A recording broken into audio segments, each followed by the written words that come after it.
بسم اللہ الرحمن الرحیم۔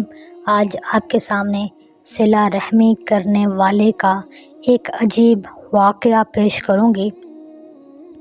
ابراہیم بن ادھم ایک بادشاہ تھے۔ ایک رات خواب میں دیکھا کہ کوئی فرشتہ ہے اور بیٹھا کاغذ پر کچھ لکھ رہا ہے۔ انہوں نے پوچھا، تو کون ہے؟ اس نے کہا، میں اللہ کا فرشتہ ہوں۔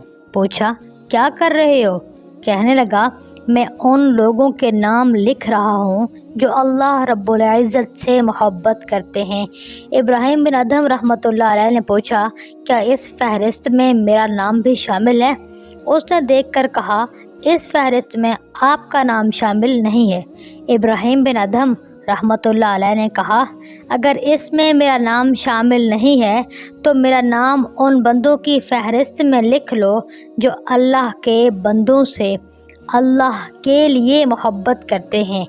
فرشتے نے کہا، بہت اچھا، اور خواب ختم ہو گیا۔ کچھ عرصے کے بعد انہوں نے دوبارہ خواب دیکھا کہ فرشتہ کوئی فہرست بنا رہا ہے۔ پوچھا، کیا کر رہے ہو؟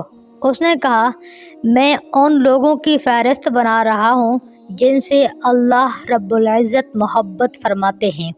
ابراہیم بن ادھم رحمۃ اللہ علیہ نے کہا، کیا میرا نام اس میں ہے؟ اس نے دکھایا تو لسٹ میں ابراہیم بن ادھم رحمۃ اللہ علیہ کا نام سب سے اوپر لکھا ہوا تھا۔ گویا کہ جو شخص اللہ رب العزت کی وجہ سے اللہ کے بندوں سے محبت کرتا ہے، اللہ تعالیٰ خود اس بندے سے محبت فرماتے ہیں۔ اگر ہم اللہ کے محبوب بننا چاہتے ہیں تو ہمیں چاہیے کہ اس کے بندوں سے محبت کریں۔ یہ کتنا مزے کا سودا ہے۔ اس لیے سب لوگوں کے ساتھ اچھا سلوک کریں، اچھا تعلق رکھیں، ہر بندے کی غمگساری کرنے کی کوشش کریں۔ حدیث پاک میں ہے کہ رحم اللہ کی رحمت کی شاخ ہے، جو اسے جوڑے اللہ اسے جوڑتے ہیں، جو اسے توڑے اللہ رب العزت اسے توڑتے ہیں۔ امید کرتی ہوں میری باتیں آپ کو پسند آ رہی ہوں گی۔ مجھے دعاؤں میں یاد رکھیے گا۔